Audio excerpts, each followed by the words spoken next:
Om Swastiastu. Halo Sobat Dinsos semua, bagaimana kabarnya? Semoga senantiasa sehat dan bahagia selalu. Eits, tapi ngomongin sehat, hari ini Tia mau kasih tahu informasi penting ke Sobat Dinsos tentang jaminan kesehatan. Pasti Sobat Dinsos pernah mendengar kata penerima bantuan iuran jaminan kesehatan atau PBIJK. Tapi mungkin masih awam karena memang namanya masih asing di telinga. Nah, program penerima bantuan iuran jaminan kesehatan atau PBIJK ini adalah program pemerintah di mana pemerintah membayarkan iuran BPJS bagi masyarakat miskin dan tidak mampu agar mereka tetap dapat mengakses layanan kesehatan dengan gratis. Nah, program ini juga menjadi upaya pemerintah untuk menjawab tantangan utamanya, tantangan seputar ketimpangan akses kesehatan sekaligus melindungi masyarakat rentan dari resiko finansial akibat biaya pengobatan. Pelaksanaan program penerima bantuan iuran jaminan kesehatan nyatanya masih mengalami hambatan di bidang administratif, utamanya pasca penerapan Data Tunggal Sosial Ekonomi Nasional atau DTSN.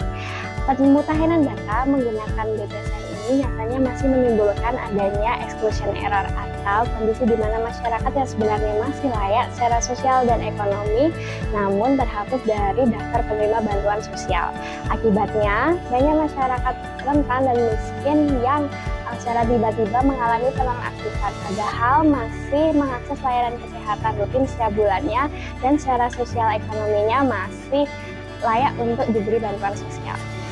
Sebagai solusi, pemerintah melalui Dinas Sosial tak terkecuali Dinas Sosial PPPA dan BPKB Kabupaten Karangasem menyediakan mekanisme reaktivasi bagi peserta PBIJK yang dinonaktifkan agar mereka dapat tetap mengakses layanan kesehatan secara gratis tanpa hambatan biaya. Berbeda dari pengusulan reguler melalui musyawarah desa, mekanisme reaktivasi emergensi ini hanya ditujukan bagi individu atau masyarakat yang memenuhi 3 kriteria.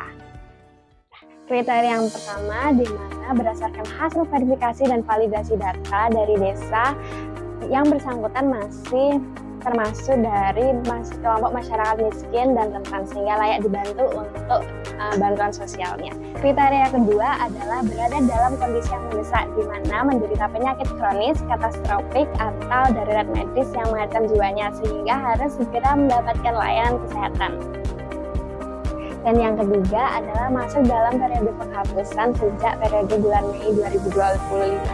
Untuk mengajukan reaktivasi kepesertaan PBIJK, peserta perlu menyiapkan dokumen pengajuan sebagai bukti kelayakan dan pendukung administrasi. Yang pertama, surat pertanggungjawaban mutlak atau SPTJM dari Perbekal atau Perlurah yang menyatakan peserta benar-benar tidak mampu dan membutuhkan layanan kesehatan karena sakit kronis, katastrofik, atau kondisi darurat. Kemudian yang kedua, fotokopi kartu keluarga, KTP, dan Kartu Indonesia Sehat atau KIS. Yang ketiga, surat keterangan dari fasilitas kesehatan yang memuat diagnosis dan nomor surat resmi. Bisa berupa surat rawat inap, rawat jalan, atau surat keterangan kondisi darurat.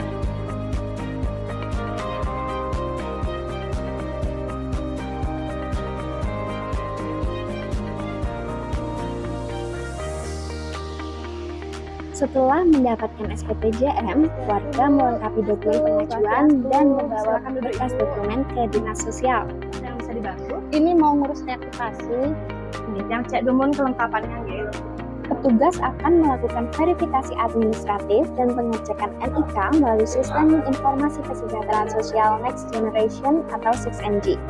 Apabila hasil verifikasi menyatakan layak, petugas mencatat berkas, meminta kontak aktif peserta, dan menyiapkan surat pengajuan reaktivasi.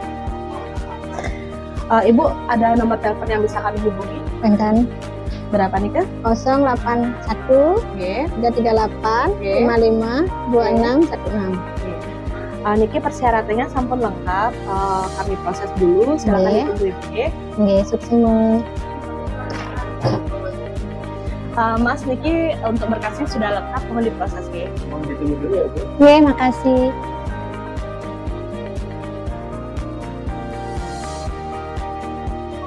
Surat pengajuan reaktivasi kemudian ditandatangani oleh Kepala Dinas Sosial atau pejabat yang mewakili untuk kemudian diunggah bersama surat sakit ke 6NG. Selanjutnya, dokumen tersebut harus melalui verifikasi dari Pusdatin Permensos sebelum nantinya diteruskan ke BPJS Kesehatan untuk proses finalisasi. Tanda tangan untuk reaktivasi. Untuk di hari ini berapa orang bisa masuk, Mas Nana? Tadi ada 3. Ya, mohon lakukan pelayanan sesuai dengan SOP yang ada. Pak. Ya. Siap. Oke.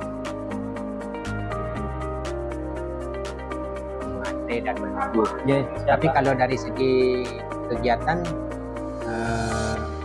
setelah persyaratan itu lengkap, berapa menit bisa selesai? Berapa jam? kalau estimasinya sekitar 1 harian sih, Pak. 1 harian itu sampai dia bisa pergunakan Siap, sudah aktif lagi. Oke, terima kasih. Silakan Mas Nana. Itu tadi penjelasan tentang mekanisme reaktivasi cepat PBIJK. Ingat, jalur ini khusus untuk keadaan mendesak dan tidak menggantikan pengusulan reguler.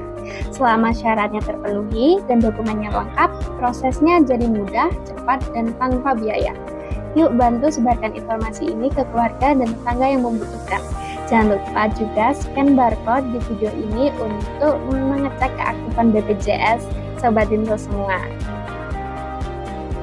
Terima kasih sudah nonton, semoga bermanfaat dan tetap sehat selalu.